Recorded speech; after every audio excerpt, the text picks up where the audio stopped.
Bueno, siguiendo con nuestras pruebas en el día de hoy, lo que vamos a hacer es pues un vehículo un poco extremo, que es un Seat Alhambra, que tiene el filtro de partículas vaciado.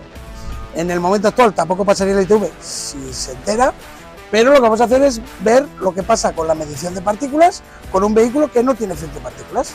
Aquí vamos a hacer un test oficial y verificaremos que un filtro antipartículas anulado en cualquier tipo de vehículo con normativa Euro 5 o Euro 6 superará con creces los límites permitidos por la ITV. Luego haremos una comparativa con un vehículo que tenga un filtro antipartículas de origen equipado y veremos el diferencial.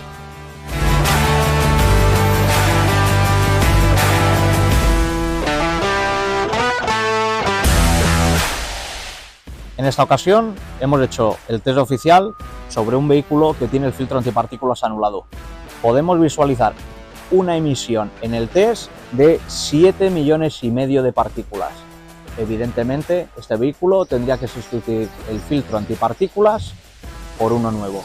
Y nosotros lo que vamos a hacer es buscar la alternativa, que es vamos a descarbonizar. Sabemos que una descarbonización no recuperaría para la nueva normativa que va a venir, pero vamos a ver cuál es el efecto que tiene la descarbonización en un vehículo que no tiene filtro de partículas.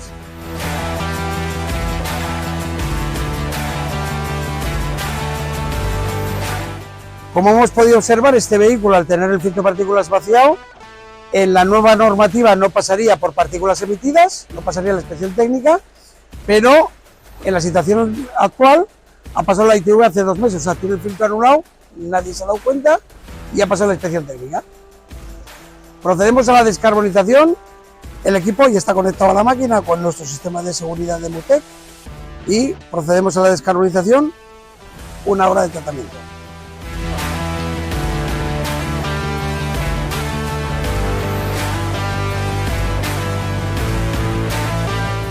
Bueno, y ahora vamos a hacer la prueba lo más límite posible. Un vehículo con el filtro anulado, le hemos medido partículas antes, cuántas partículas ha emitido, hemos hecho una descarbonización para limpiar cámara de combustión y escape y vamos a ver cuántas partículas da después de una descarbonización.